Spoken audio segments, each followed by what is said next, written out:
जय हिंद दोस्तों। आज के इस वीडियो में हम बात करने वाले हैं यूपीएससी 2021 एग्जामिनेशन जो कि आपका हाल ही में कंडक्ट कराया गया है, उसके एक बहुत ही इंपॉर्टेंट पॉइंट के बारे में, जो कि है कि कौन-कौन से शिफ्ट के स्टूडेंट्स के मार्क्स बढ़ेंगे और कौन-कौन से शिफ्ट के स्टूडेंट्स के मार्क्स घटेंगे आफ्टर नॉर्मलाइजेशन। जैसा कि आप लोग काफ़ी ज़्यादा परेशान हैं कि नॉर्मलाइजेशन के बाद हमारे जो अभी स्कोर है वो बढ़ेगा या घटेगा। तो गाइस बता दूँ, जैसा कि आपका यूपीएससी एग्जामिनेशन इस बार 54 शिफ्ट यानी कि 54 शिफ्टों में कंडक्ट कराया गया है। ऐसे में कौन-कौन से शिफ्ट के मार्क्स बढ़ने वाले हैं, कौन-कौन से शिफ्ट के स्टूडेंट्स के मार्क्स बढ़ने वाले हैं और वहीं कौन-कौन से स्टूडेंट्स के किस-किस शिफ्ट के स्टूडेंट्स के मार्क्स कम होने वाले हैं, वो भी बात हम इस वीडियो में करने वाले हैं। और साथ ही में किन-किन लोगों के 40 नंबर तक बढ़ेंगे यानी कि 16 क्वेश्चन बढ़ेंगे, वो भी हम इस वीडियो में बताने वाले हैं। तो वीडियो आप लोग के लिए बहुत ज़्यादा इंपॉर्टेंट है। अगर आप लोग को अपना फाइनल स्कोर जानना है कि आप फाइनल सेक्शन ले पाएँगे या नहीं ले पाएँगे, तो भाई वीडियो को ज़रूर एंड तक देखिएगा। अगर आप चैनल पर नए हो सब्सक्राइब कर लीजिएगा, साथ ही बेल आइकन प्रेस कर लीजिएगा, ठीक है ना? क्योंकि ये यूपीएससी 2021 का मोस्ट इंपॉर्टेंट वीडियो है। तो पहले हम लोग बात करेंगे कि आखिर कौन-कौन से शिफ्ट के मार्क्स बढ़ सकते हैं। उसके बाद हम लोग बात करेंगे कि कौन-कौन से शिफ्ट वाले स्टूडेंट्स के मार्क्स घट सकते हैं, ठीक है? और फिर एंड में किसके-किसके 40 नंबर तक बढ़ेंगे, वो बात भी हम करेंगे, ठीक है ना? क्योंकि मैक्सिमम आपके 40 नंबर तक बढ़ सकते हैं, इससे ज़्यादा किसी के भी नहीं बढ़ने वाले, ठीक है ना? अगर किसी के मैक्सिमम बढ़ते हैं तो वो 40 नंबर बढ़ेंगे, तो किसके 40 नंबर बढ़ेंगे वो भी हम इस वीडियो में बताएँगे, ठीक है? तो एंड तक देखना। तो बात करते हैं पहले हम लोग कि किसके किस-किस शिफ्ट के मार्क्स बढ़ेंगे, ठीक है? तो देखिए, जैसा कि 54 शिफ्ट में आपका एग्जाम हुआ है, तो मेरे पास अप्रॉक्सीमेटली 30 अबव है, ठीक है ना? 30 अबव शिफ्ट मैंने एनालिसिस किया है। और 30 से अबव शिफ्ट के मेरे पास पेपर पड़े हैं, मैंने पूरा एनालिसिस किया, साथ ही में आप लोग से भी मैंने बात की। तो कुल मिला के एक आउटपुट मिला है जो कि बहुत ही इंपॉर्टेंट है, ठीक है ना? क्या आउटपुट है? जिन भी लोगों का, जैसे आपका एग्जाम 3 फेज़ में हुआ, ठीक है ना? तो भाई पहली चीज़ तो बताऊँ, जो सेकंड फेज़ थी, लोगों ने बताया कि यहाँ सेकंड फेज़ का एग्जाम थोड़ा ज़्यादा हार्ड आ रहा है। और मैंने जहाँ तक पेपर देखा सेकंड शिफ्ट का, सॉरी सेकंड फेज़ का, जैसे कि फेज़ अलग और शिफ्ट अलग है ना। तो अगर हम बात करूँ पहले फेज़ की, तो फर्स्ट और थर्ड फेज़ थोड़ी ईज़ी थी as compare to second one, ठीक है? तो सेकंड आपका फेज़ था, वो आपका थोड़ा ज़्यादा हार्ड था, ठीक? तो पहला बेनिफिट सेकंड फेज़ वालों के लिए, आप लोग का नंबर कुछ तो बढ़ेगा, ठीक है? अब सेकंड फेज़ में भी किस शिफ्ट के मार्क्स बढ़ेंगे? तो भाई जो फर्स्ट और सेकंड शिफ्ट है ना, वो थोड़ा मॉडरेट लेवल का था। वहीं जो हमारा थर्ड शिफ्ट था डेली का, जिस दिन आपका एग्ज़ाम हुआ, जो हमारी थर्ड शिफ्ट थी ना, मैं फर्स्ट, सेकंड और थर्ड तीनों फेज़ की थर्ड शिफ्ट की बात कर रहा हूँ, ठीक है ना? फर्स्ट और सेकंड और थर्ड तीनों फेज़ के थर्ड शिफ्ट का जो एग्ज़ाम था, वो थोड़ा ज़्यादा लेवल का था, ठीक है ना? तो उन लोग के मार्क्स बढ़ने के चांसेस ज़्यादा हैं। आगे बात करते हैं कि और किसके मार्क्स बढ़ेंगे, ठीक है ना? तो अभी मैंने थोड़ी बात की है, और किसके मार्क्स घटेंगे। उसके पहले आप लोग को बता दें, अगर आप यूपीपीएससी या फिर यूपी ट्रिपल एस सी किसी एग्ज़ाम की तैयारी कर रहे हैं, तो आपको कहाँ से किस प्रकार तैयारी करनी है, ज़रा वो देख लीजिए। फिर हम लोग बात करते हैं किसके मार्क्स बढ़ेंगे, किसके मार्क्स कम होंगे। अगर आप यूपीपीएससी या फिर यूपी ट्रिपल एससी के किसी भी एग्जाम की तैयारी कर रहे हैं दोस्तों, तो अनअकैडमी पे आपके लिए न्यू बैच स्टार्ट हो चुका है। और साथ ही में अगर आप प्लस सब्सक्रिप्शन लेते हैं, तो फिर आपको अनलिमिटेड लाइव क्लासेस, साथ ही में रिकॉर्डेड सेशंस भी मिलते हैं। और दोस्तों साथ ही में आपका UPPSC prelims GS paper 1 test series का एग्जाम होगा दोस्तों, जिसके अंदर आपका 200 मार्क्स का आपका एग्जाम होगा दोस्तों, जो 2 घंटे का एग्जाम होगा आपका। अगर उसके अंदर आपकी रैंक फर्स्ट आती है, तो फिर आपको 100% scholarships on 1 year and above duration, साथ ही में आपको प्लस सब्सक्रिप्शन दिया जाएगा। वहीं अगर आपकी रैंक सेकंड या फिर थर्ड आती है, तो फिर आपको 50% scholarships on 1 year and above duration, साथ ही में प्लस सब्सक्रिप्शन। और वहीं अगर आपकी रैंक 4 से लेकर के 25 के बीच में आती है, तो फिर आपको 25% scholarship on 1 year and above duration plus आपको सब्सक्रिप्शन दिया जाएगा दोस्तों।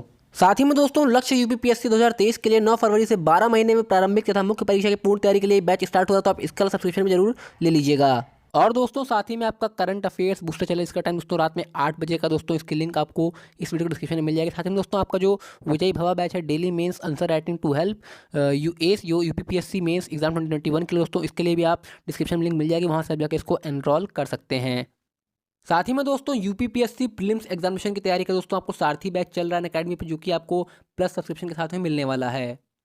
और दोस्तों अनअकैडमी की खास बात यह है कि अगर आप यूपीपीएससी या फिर यूपी ट्रिपल एस का सब्सक्रिप्शन लेते हैं, तो फिर उनके अंदर आने वाले सभी एग्जाम, जैसे कि UPPSC upper subordinate lower PCS RO ARO UPSI UP triple SC PET लेखपाल बीईओ ऑप्शनल कोर्स दोस्तों, 1 सब्सक्रिप्शन फॉर ऑल, यानी कि एक सब्सक्रिप्शन में आप सभी एग्जाम की तैयारी कर पाएंगे। और अगर दोस्तों आप हमारा कोड एस मिश्रा 10 यूज़ करते हैं, तो फिर आपको 10% डिस्काउंट मिलेगा। तो फिर दोस्तों अभी हमारा कोड यूज़ करिए और अपने प्लस सब्सक्रिप्शन को अनलॉक करके अनअकैडमी का हिस्सा बन जाइए। हाँ तो भाइयों, अब तक के अकॉर्डिंग जो सबसे ज़्यादा बेनिफिशियल स्टूडेंट रहेंगे, वो रहेंगे सेकंड फेज़ के थर्ड शिफ्ट वाले, ठीक है ना? सबसे ज़्यादा नॉर्मलाइजेशन इफेक्ट करेगा, इंक्रीज़ करेगा वो सेकंड फेज़ के थर्ड शिफ्ट। जितने भी डेज आपका एग्जाम हुआ है, सबके थर्ड शिफ्ट जो थी आपके सेकंड फेज़ वाले, सबके मार्क्स बढ़ने की पॉसिबिलिटी मैक्सिमम है। इन लोग के 40 नंबर तक बढ़ सकते हैं, ठीक है ना। अब बात करते हैं कि बाकी सबका कितना बढ़ेगा। तो भाइयों, और जो फर्स्ट फेज़ और थर्ड फेज़ के थर्ड शिफ्ट वाले हैं भाइयों, आप लोग के भी मार्क्स बढ़ने की पॉसिबिलिटी बहुत ज़्यादा है, ठीक है ना। मीन्स जितने भी थर्ड शिफ्ट वाले हैं फर्स्ट और सेकंड फेज़ के, ठीक है, उन लोग के मार्क्स बढ़ेंगे। बट 40 नंबर तक बढ़ना बहुत मुश्किल है, उनके नंबर कुछ कम बढ़ेंगे, ठीक है ना, उनके नंबर इससे कुछ कम बढ़ेंगे।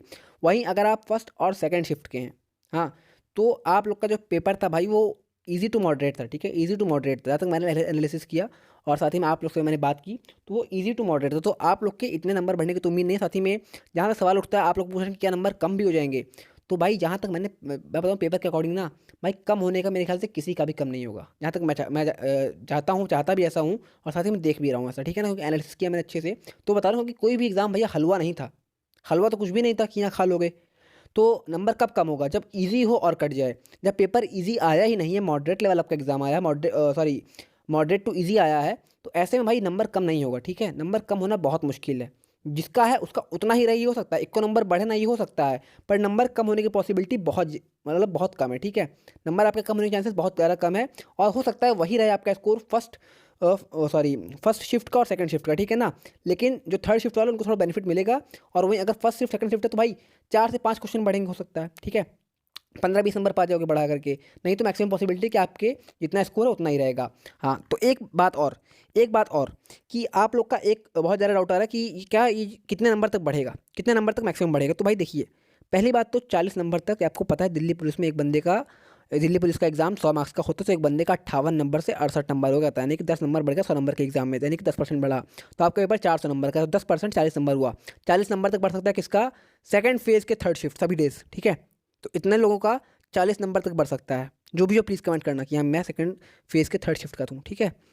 उसके बाद देखिए, जो सेकंड बेनिफिशियल रहेंगे कौन रहेंगे? वो फर्स्ट और थर्ड फेज़ के थर्ड शिफ्ट, ठीक। उसके बाद बेनिफिट सबको बराबर रहेगा, जो भी बच्चे सबको बराबर बेनिफिट रहेगा और किसी का भी मेरे ख्याल से कुछ भी नंबर कम नहीं होने वाला, जितना है उतना रहेगा, बट कम होने की पॉसिबिलिटी बहुत कम है, ठीक है, बहुत कम है, ठीक। अब दोस्तों बात ये उठती है कि जब आप लोग के नंबर कम होने नहीं हैं, जब आप लोग के नंबर कम नहीं होने हैं, तो भाई जिसका जितना स्कोर है तो उसको उतने स्कोर पर रनिंग करनी है कि नहीं? मेजर डाउट, आप लोग को रनिंग करनी है कि नहीं? किसको रनिंग करनी है, किसको नहीं करनी है?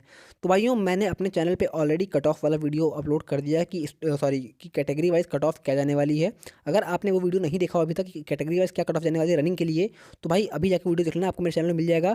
साथ ही में कमेंट बॉक्स में मैं उसकी लिंक टॉप कमेंट में पिन कर दूंगा। आप लोग कमेंट बॉक्स में जाकर भी उस लिंक पर टैप करके वो वाला वीडियो देख सकते हैं कि यहाँ कट ऑफ क्या है हमारी कैटेगरी से, ठीक है ना, चाहे मेल हो चाहे फीमेल हो, general, OBC, SC, ST, AWS, सबकी वहाँ पे कट ऑफ मैंने बताई है आपको।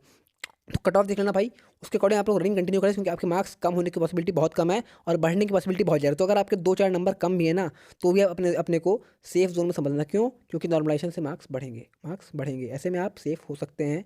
आप रनिंग की तैयारी करते रहिएगा, आपका सिलेक्शन भी हो सकता है। अभी हम कुछ भी बात फाइनल सिलेक्शन के लिए नहीं करेंगे, ठीक है। उम्मीद करता हूँ आपको आज की वीडियो पसंद आया होगा, आपको इन्फॉर्मेशन मिली होगी। अगर वीडियो पसंद आया भाई तो वीडियो को एक लाइक कर देना, साथ ही में चैनल पर नए हो सब्सक्राइब करके बेल आइकन प्रेस कर लेना। आज की वीडियो में इतना ही, मिलते हैं आपसे अगले वीडियो में, तब तक के लिए जय हिंद।